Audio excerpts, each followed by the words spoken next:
नमस्कार, भक्ति दर्शन समाचारमा स्वागत छ। म हेमा शर्मा। आज मिति 2079 साल असार महिनाको 32 गते शनिबार श्रावण कृष्ण पक्षको तृतीया तिथि 17:31 उपरान्त चतुर्थी तिथि। चन्द्रमा मकर राशिमा इस्वी सम्वत 2022 जुलाई महिनाको 16 तारिक, शक सम्वत 1944 र नेपाल सम्वत 1142। आज सूर्योदय बिहान 5:19 सर्वप्रथम अहिले सम्मका प्रमुख समाचार। प्राचीन स्मारक संरक्षण ऐन 2013 विपरीत मनोमानी ढंगबाट मोलुङ गाउँपालिका 1 मा रहेको बुङनाम गढीको पुनर्निर्माण र उत्खनन सेनकालीन हुन सक्ने अनुमान गरिएको यो गढी कम्तीमा 400 देखि 700 वर्ष पुरानो मानेकोले यस्तो ऐतिहासिक गढी आफू खुसी ढंगले पुनर्निर्माण गर्न नहुने इतिहासकारताको भनाई। बिना पुरातत्वविद उत्खनन र पुनर्निर्माण भएको भए एकदमै ठूलो गल्ती भएको र सम्बन्धित पक्षलाई कानुनी कारबाही गर्नुपर्नेमा जोड। मुक्तिनाथ मन्दिरमा चढाइने भेटीको सही सदुपयोग गर्ने सम्बन्धी पुनरावेदन अदालत बागलुङले गरेको फैसला कार्यान्वयन गर्नुपर्ने भन्दै जिल्ला प्रशासन कार्यालय मुस्ताङमा निवेदन। विगत 9 वर्ष अघि पुनरावेदन अदालतले गरेको अन्तिम परमादेश फैसला कार्यान्वयन गर्न आधा दर्जन बढी सिडिओ फेरिए पनि फैसला कार्यान्वयनमा आउन सकेन। यसबारे मुक्तिनाथ विकास समिति र सरोकारवाला निकायको बैठक बसेर समाधानको उपाय अवलम्बन गरिनेमा जोड। पूर्वी नेपालमा आदिमकालदेखि बसोबास गर्दै आएका लिम्बू जातिहरूको भाषा, धर्म, संस्कृति, रीतिरिवाज, लिपि र वेशभूषा पछिल्लो समय संरक्षणको अभावमा धरापमा पर्दै गएको भन्दै चिन्तित भारतको सिक्किम राज्यमा रहेको सनारुङ सेवा चुम्भो नामक एक विशेषज्ञको टोलीले 1 हप्तादेखि पूर्वी नेपालमा लिम्बू जातिको विभिन्न गढीहरूमा पुरानो इतिहास खोजी गर्दै बनौ गाउँ पर्यटकको रोचाइमा समुद्री सतहदेखि 2500 मिटरको उचाइमा रहेको सुन्दर बनौ गाउँको पहाडको टुप्पो अहिले चर्चामा। बनौ आफैमा सौन्दर्ययुक्त रहेका कारण यसको प्रचार प्रसार गर्न सकेको खण्डमा यसले पर्यटन विकासमा टेवा पुग्ने विश्वास। उच्च पहाडी भेगमा रहेकाले त्यहाँ उत्पादित आलु निकै स्वादिष्ट रहेकाले कोसेलीका रूपमा प्रयोग गरिँदै। सिराहाका कतिपय विद्यालयहरूमा शिक्षकहरूले विद्यार्थी बिना नै तलब खाएर बस्दै, केही विद्यालय भने विद्यालयको समग्र क्षेत्रको उचित व्यवस्थापन गर्दै नमुना विद्यालयका रूपमा स्थापित।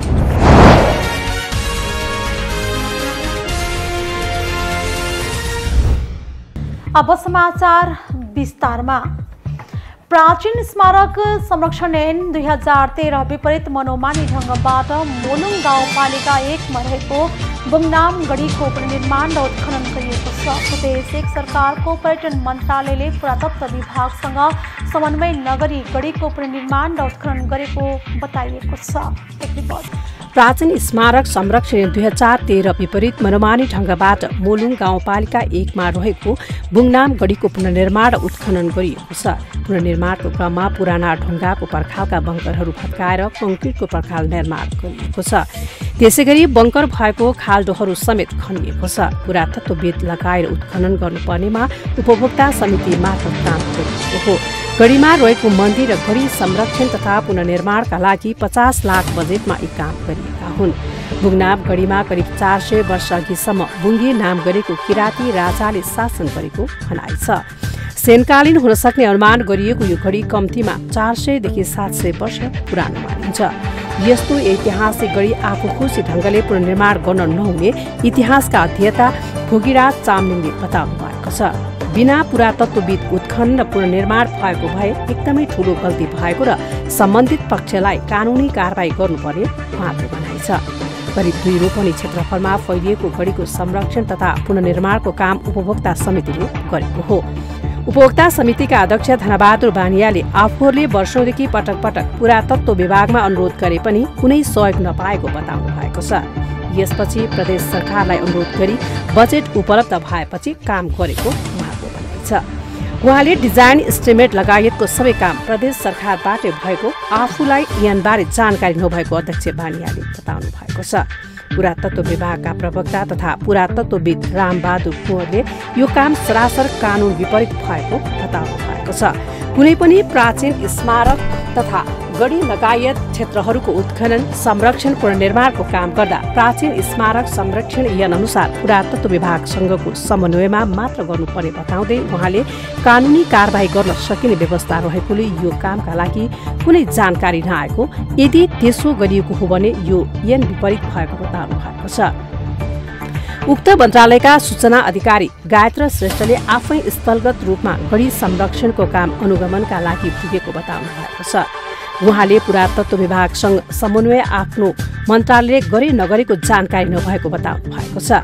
उपभोक्ता समितिले सबै कुरा विभागसँगको समन्वयमा भएको जानकारी दिएको बताउनु भएको छ। प्राचीन स्मारक संरक्षण ऐनको दफा 16 को उपदफा 4(1) मा स्वीकृत नली उत्खनन कार्य गर्नेलाई 25,000 रुपियाँसम्म जरिवाना वा 5 वर्षसम्म कैद वा दुवै सजाय हुने उल्लेख छ। उपदफा 5 को 2 मा पुरातत्व विभाग वा प्रमुख जिल्ला अधिकारीलाई सूचना नदी उत्खनन कार्य गर्नेलाई 15,000 रुपियाँसम्म जरिवाना वा 3 वर्षसम्म कैद वा दुवै सजाय हुने भनिएको छ। प्रमुख जिल्ला अधिकारी दिलकुमार तामाङले समेत यस गढीको पुनर्निर्माण र उत्खननको बारेमा केही जानकारी नभएको र यस विषयमा अनुसन्धान गर्ने बताउनु भएको छ। मुक्तिनाथ मन्दिरमा चढाइने भेटीको सही सदुपयोग गर्ने सम्बन्धी पुनरावेदन अदालत बागलुङले गरेको फैसला कार्यान्वयन गर्नुपर्ने भन्दै जिल्ला प्रशासन कार्यालय मुस्ताङमा निवेदन गरेको छ। एक सचेत नागरिकको रूपमा सहदेव गौतमले 2069 सालमा मुक्तिनाथ विकास समिति लगायतलाई विपक्ष बनाई दर्ता भएको रिटो पर पुनरावेदन अदालत बागलुङले गरेको फैसला कार्यान्वयन हुनुपर्नेमा सो अनुसार नभएको भन्दै प्रशासनमा 2078 असार 5 गते निवेदन पठाइएको हो। एक रिपोर्ट। मुक्तिनाथ मन्दिरमा चढाइने भेटीको सही सदुपयोग गर्ने सम्बन्धी पुनरावेदन अदालत बागलुङले गरेको फैसला कार्यान्वयन गर्नुपर्ने भन्दै जिल्ला प्रशासन कार्यालय मुस्ताङमा निवेदन गरेको छ। अधिवक्ता बलराम शर्माले मुक्तिनाथ विकास समितिलाई विपक्षी बनाई दर्ता गरेको रिट उपरको फैसला 2070 साल पुस 22 गते पुनरावेदन अदालत बागलुङले अन्तिम सुनवाई गरेको थियो। मुक्तिनाथ मन्दिरमा चढाइने नगद भेटी तथा जिन्सी सामान र गरगहना समेत तथा कोषमा जम्मा भएको रकम मुक्तिनाथ क्षेत्र विकास समितिको पूर्वाधार विकासको लागि खर्च गर्नुपर्ने प्रयोजनार्थ पुनरावेदन अदालत बागलुङलाई परमादेशको माग गरी अधिवक्ता पद्मनाथ शर्मा र बलराम शर्माले बहस पैरवी गर्नुभएको थियो। विपक्ष समितिको तर्फबाट पुनरावेदन सरकारी वकिल कार्यालय बागलुङका सहन्यायाधिवक्ता कुमुद प्रसाद शर्माले बहस गर्नुभएको थियो। यसपछि पुनरावेदन अदालत बागलुङले रिट निवेदक सहदेव गौतमको पक्षमा फैसला सुनवाई गरी परमादेश जारी गरेको थियो। रिटका पक्षबाट परमादेश जारी गरी पाउँ पनि दायर गरेको रिट नम्बर 69/WO20 निर्णय नम्बर 49 मा अदालतले निवेदकले उठाएको विषयलाई सम्बोधन हुने गरी मन्दिरमा पूजा गर्ने लामा तथा आनी झुमाको वृद्धि विकासमा प्रतिकूल प्रभाव नपर्ने गरी स्थापित परम्परागत मान्यतालाई समेत दृष्टिगत गरी आवश्यक परे वैकल्पिक व्यवस्था गरी उचित प्रबन्ध गरी मुक्तिनाथको भेटीदान चढाइने गरगहना लगायतका सम्पत्तिको दुरुपयोग नहुने गरी पारदर्शी रूपमा सञ्चालन गर्न परमादेश जारी भएको निवेदक गौतमले प्रशासनमा निवेदन दिनुभएको थियो। पुनरावेदन अदालतको अन्तिम फैसला सुनवाई कोर्ट गर्दै निवेदक गौतमले मुक्तिनाथमा जम्मा हुने सबै प्रकारको भेटी समितिको कोषमा जम्मा हुनुपर्ने र त्यसको चुस्त दुरुस्त लेखा राखी 3 महिनामा सार्वजनिक गर्नुपर्ने भन्ने परमादेशको कार्यान्वयन गरी पाउँ भने मुस्ताङ प्रशासनलाई पत्राचार गर्नुभएको हो। मुक्तिनाथ विकास समितिले परमादेश फैसला कार्यान्वयनमा जोड नदिएको र हालसम्ममा पनि रिटमा उल्लेख गरिएझै मन्दिरमा चढाइने नगद भेटी तथा जिन्सी सामान र गरगहना तथा कोषको जम्मा रकम समितिको पूर्वाधार विकासमा खर्च गर्नुपर्नेमा सो अनुसार नभएको तर्क ध्यान आकर्षण गराउँदै अदालतको परमादेश कार्यान्वयन गर्न प्रशासनमा निवेदन पठाएको गौतमले माग गर्नुभएको हो।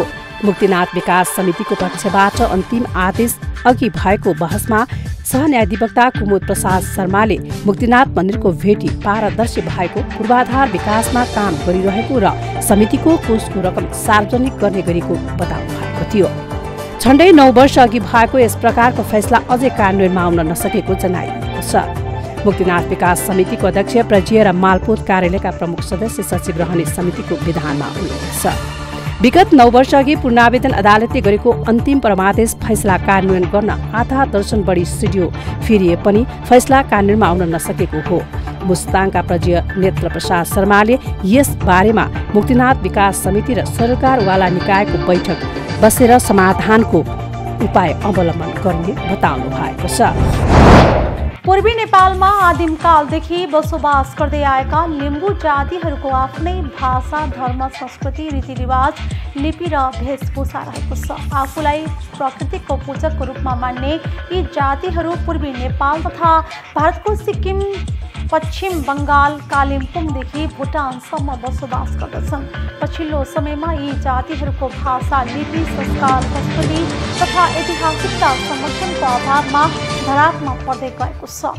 लिम्बू जातिमा पनि समुदाय अनुसार आफ्नै माङ्गेना यक गढीहरू रहेका छन्। पछिल्लो समय यी जातिहरूको यक अर्थात् गढीप्रति चासो हराइरहेको बेला भारतको सिक्किम राज्यबाट एक जानकारको टोली पूर्वी नेपालमा आइपुगेका छन्।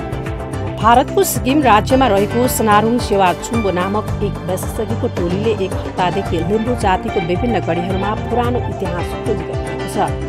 पूर्व सिक्किमको मुल्के भन्ने स्थानबाट सुरु भएको उक्त टोलीले माङ्गेना नामक भ्रमण यात्रा तेह्रथुम, ताप्लेजुङ, इलाम, पाँचथर लगायत लिम्बू जातिको सघन बसोबास रहेको क्षेत्रमा रहेको विभिन्न गढीहरूको अध्ययन अवलोकन गरेको छ। अध्ययन अवलोकन पश्चात लिम्बू जातिको निम्ति संसारकै ठूलो माङ्गिम निर्माण गरिने सनारुङ सेवा चुम्बो सिक्किमका अध्यक्ष देवेन्द्र सुब्बाले बताउनु भएको छ। आफूहरूले आफ्नो पुर्खाहरूको चिनो, माटो र मुन्दुम लिएर जान लागेको उहाँहरूले बताउनु भएको हो। एक नेपाली सहित 14 जनाको टोली रहेको माङ्गेना यात्रामा विभिन्न गढीहरूको अवलोकनसँगै गढीहरूको ऐतिहासिकताबारे नेपालका अग्रज लिम्बूहरूसँग गढीको इतिहासबारे छलफल तथा अन्तर्क्रिया गर्नुभएको छ। युवा पुस्ताहरूले आफ्नो जातिको थाथलो र गढीहरूको बारे चासो हराउँदै गएकोले संरक्षण गर्न आवश्यक रहेको ताप्लुङ गढी संरक्षण समिति तेह्रथुमका अध्यक्ष टेकराज तिगेलाको भनाइ छ। इतिहास संरक्षणमा नयाँ पिढीको ध्यान जान आवश्यक रहेको उहाँले बताउनु भएको छ। लिम्बू समुदायले माङ्गेरा यकलाई आफ्नो जातिको शिर उठाउने स्थानको रूपमा लिने गरेका छन्।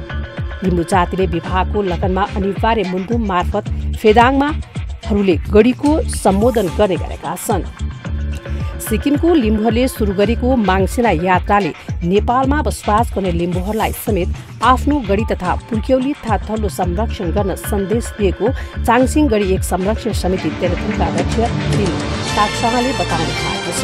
लिम्बू जाति नेपालका ताप्लेजुङ, पाँचथर, इलाम, झापा, सङ्खुवासभा, तेह्रथुम, धनकुटा, सुनसरी, मोरङ लगायत उत्तरमा तिब्बत र दक्षिणमा भारतका साथै विश्वको विभिन्न मुलुकहरूमा बसोबास गर्दै आएका छन्।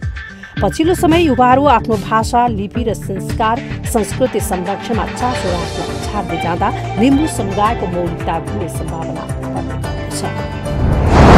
गलकोट स्थित बनौ गाउँ पर्यटकको रोजाइमा परेको छ। समुद्री सतहदेखि 2500 मिटरको उचाइमा रहेको सुन्दर बनौ गाउँको पहाडको टुप्पो अहिले चर्चामा छ। उक्त स्थानबाट धौलागिरीका 3 जिल्ला सदरमुकाम एकैसाथ देख्न सकिन्छ। बनौलेको हलजुरे डाँडाबाट देखिने दन्ते लहर जस्तै हिम श्रृङ्खलाले त्यहाँ पुग्ने पर्यटकलाई लोभ्याउने गरेको छ।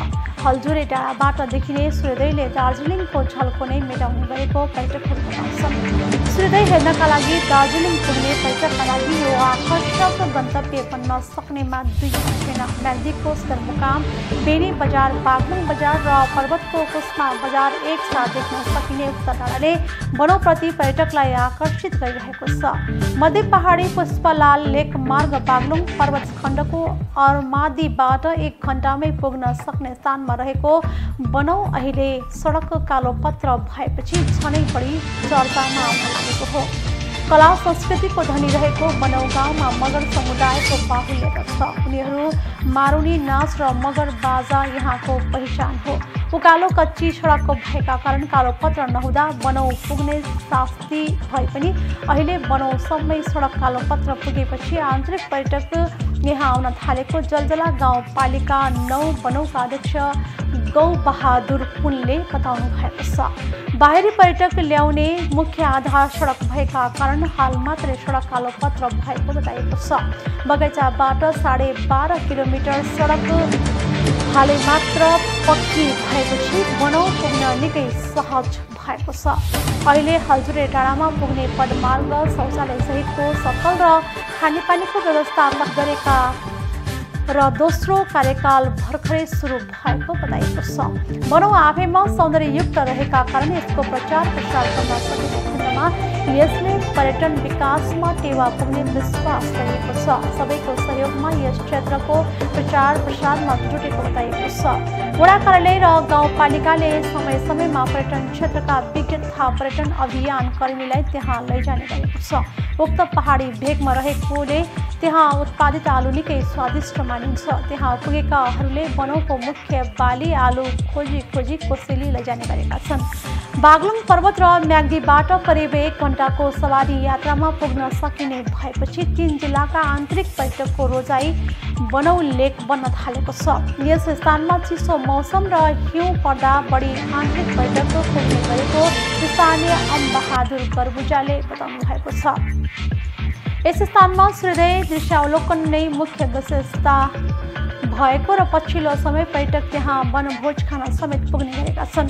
केही पर्यटक बेलुका आएर बिहान सूर्योदय र हिमाल हेरेर फर्कने गरेको र केही पर्यटक खाने बस्ने व्यवस्था सहित र टेन्ट टाँगेर डाँडामै बस्ने गरी पुग्ने गरेको बताइएको छ। गर्मीले आजित बनेका मानिस शीतलताका लागि बनाउ पुग्ने गरेका छन्। सूर्योदय हेर्नकै लागि नेपालीहरू टाढा टाढा पुग्दै आए पनि पक्की सडकको पहुँचमै आकर्षक पर्यटकीय गन्तव्य भएपछि त्यहाँ पुग्ने पर्यटकको सङ्ख्यामा दिनानुदिन वृद्धि भइरहेको छ।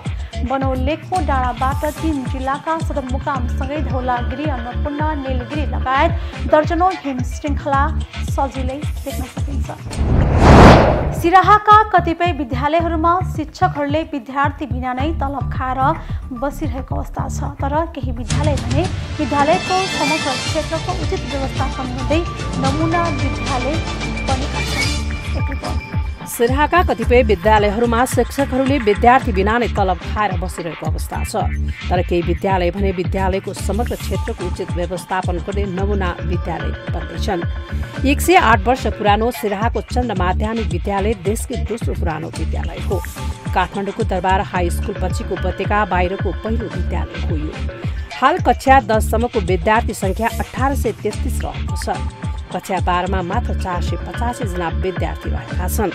सबै विद्यार्थीको रोजाइमा पर्ने भएकोले उक्त विद्यालयको आकर्षणकै कारण जिल्ला सदरमुकाममा कुनै पनि संस्थागत विद्यालयहरूले कक्षा 11-12 सञ्चालन गर्न नसकेको बताइएको छ।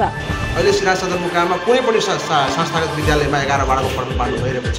किनभने यहाँ पठन पाठन एकदमै व्यवस्थित, राम्रो, प्रभावकारी र टिचरहरू पनि एकदमै राम्रो भएको हुनाले गर्दाखेरि अब सरकारी स्कुलमा नै थोरै फी तिरेर राम्रो पढाइ हुन्छ भने किन बोर्डिङतिर जाने भन्ने मानसिकताले अहिले पनि 11-12 मा मात्रै 1000 भन्दा बढी विद्यार्थी छ। जिल्ला सदरमुकाम समेत रहेको सिराहा नगरपालिका हालका मेयर डाक्टर नवीन कुमार यादव सोही विद्यालयको व्यवस्थापन समिति अध्यक्ष हुँदा गरेका सुधारका कामले मेयरमा निर्वाचित हुन सहज भएको बताइएको छ।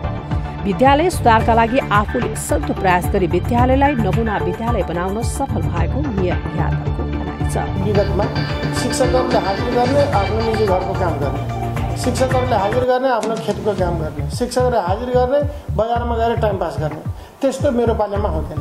त्यसको लागि म पुरा तयारी गरेर हिँडिरहेछु र तपाईँहरू फेसबुक मिडियामा पनि हेर्नुभयो होला कि म कति अनुगमन एकदम कडा हिसाबले गइरहेछु र समयमा जुन शिक्षकको जिम्मेवारी छ, जुन हेड सरको जिम्मेवारी छ, जुन अभिभावकको जिम्मेवारी छ, म सबैलाई आग्रह गर्दै गइरहेछु र शिक्षा क्षेत्रमा यो 5 वर्षभित्रमा आमूल परिवर्तन हुन्छ त्यसको म ग्यारेन्टी।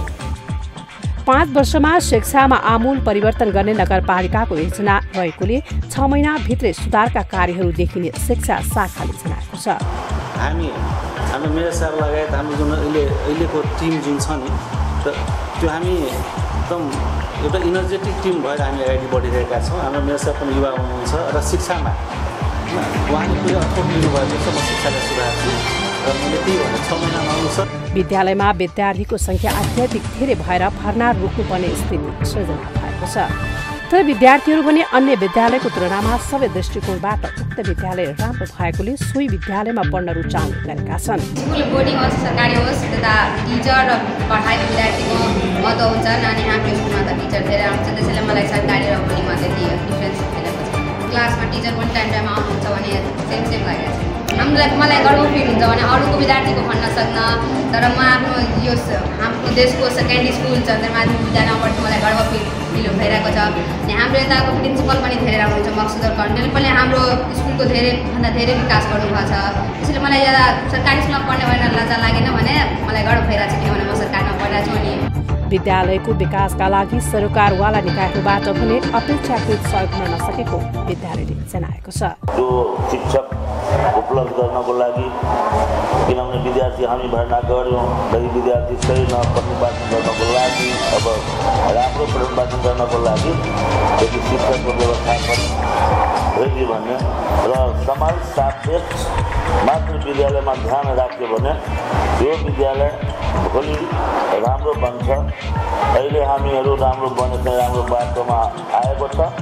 भोलि यस्तै सहयोग भेट्यो भने 5 वर्षपछि वेल एस्टेब्लिस मोडल स्कुलमा पढ्न पुग्छ भने मैले एकदम विश्वास छु। अब हामी अहिलेसम्म यसलाई सूचीकृत गर्न सकेका छौँ सरकारको नीतिअनुसार। पहिलाको जुन हाम्रो थियो विद्यालय, त्यसमा पनि यो राम्रो विद्यार्थी भनिरहेको थियो विद्यालय। अहिले जुन सरकारले अब मोडल स्कुल जुन बनाउन खोजेको छ त्यसमा हाम्रो सूचीकृत भएछ। विद्यालयमा केही कमजोरीहरू भएकै भए पनि उपलब्ध स्रोत साधनकै उचित व्यवस्थापन गरेर यो अवस्थामा ल्याउनु सराहनीय कार्य हो। तर सरकारवाला निकायले भने पूर्वाधार सम्पन्न विद्यालयको रूपमा स्थापना गर्न शीघ्र सहयोगी हात अघि बढाउन आवश्यक छ। अहिले हामी भक्तदर्शन समाचारको अन्त्यमा आइसकेका छौँ। जाँदै प्रमुख समाचार प्राचीन स्मारक संरक्षण ऐन 2013 विपरीत मनोमानी ढङ्गबाट मोलुङ गाउँपालिका 1 मा रहेको बुङनाम गढीको पुनर्निर्माण र उत्खनन सेनकालीन हुन सक्ने अनुमान गरिएको यो गढी कम्तीमा 400 देखि 700 वर्ष पुरानो मानेकोले यस्तो ऐतिहासिक गढी आफू खुसी ढङ्गले पुनर्निर्माण गर्न नहुने इतिहासकारताको भनाई। बिना पुरातत्वविद उत्खनन र पुनर्निर्माण भएको भए एकदमै ठुलो गल्ती भएको र सम्बन्धित पक्षलाई कानुनी कारबाही गर्नुपर्नेमा जोड। मुक्तिनाथ मन्दिरमा चढाइने भेटीको सही सदुपयोग गर्ने सम्बन्धी पुनरावेदन अदालत बागलुङले गरेको फैसला कार्यान्वयन गर्नुपर्ने भन्दै जिल्ला प्रशासन कार्यालय मुस्ताङमा निवेदन। विगत 9 वर्ष अघि पुनरावेदन अदालतले गरेको अन्तिम परमादेश फैसला कार्यान्वयन गर्न आधा दर्जन बढी सिडिओ फेरिए पनि फैसला कार्यान्वयनमा आउन सकेन। यसबारे मुक्तिनाथ विकास समिति र सरोकारवाला निकायको बैठक बसेर समाधानको उपाय अवलम्बन गरिनेमा जोड। पूर्वी नेपालमा आदिमकालदेखि बसोबास गर्दै आएका लिम्बू जातिहरूको भाषा, धर्म, संस्कृति, रीतिरिवाज, लिपि र वेशभूषा पछिल्लो समय संरक्षणको अभावमा धरापमा पर्दै गएको भन्दै चिन्तित भारतको सिक्किम राज्यमा रहेको सनारुङ सेवा चुम्भो नामक एक विशेषज्ञको टोलीले 1 हप्तादेखि पूर्वी नेपालमा लिम्बू जातिको विभिन्न गढीहरूमा पुरानो इतिहास खोजी गर्दै बनौ गाउँ पर्यटकको रोचाइमा समुद्री सतहदेखि 2500 मिटरको उचाइमा रहेको सुन्दर बनौ गाउँको पहाडको टुप्पो अहिले चर्चामा। बनौ आफैमा सौन्दर्ययुक्त रहेका कारण यसको प्रचार प्रसार गर्न सकेको खण्डमा यसले पर्यटन विकासमा टेवा पुग्ने विश्वास। उच्च पहाडी भेगमा रहेकाले त्यहाँ उत्पादित आलु निकै स्वादिष्ट रहेकाले कोसेलीका रूपमा प्रयोग गरिँदै। सिराहाका कतिपय विद्यालयहरूमा शिक्षकहरूले विद्यार्थी बिना नै तलब खाएर बस्दै, केही विद्यालय भने विद्यालयको समग्र क्षेत्रको उचित व्यवस्थापन गर्दै नमुना विद्यालयका रूपमा स्थापित। अहिले भक्तदर्शन समाचार यति नै। सामाजिक सञ्जाल मार्फत हामीसँग जोडिनका लागि फेसबुक तथा ट्विटरमा लाइक तथा फलो गर्न सक्नुहुनेछ भने युट्युब मार्फत पनि हामीलाई प्रत्यक्ष हेर्न सक्नुहुनेछ। त्यस्तै कुनै सुझाव, सल्लाह तथा प्रतिक्रिया भएमा भक्तदर्शन@mountaintv.com मा हामीलाई पत्राचार गर्न सक्नुहुनेछ। धर्म, संस्कृति र संस्कारको संवाहक भक्तदर्शन टेलिभिजन HD हेर्नुहोला।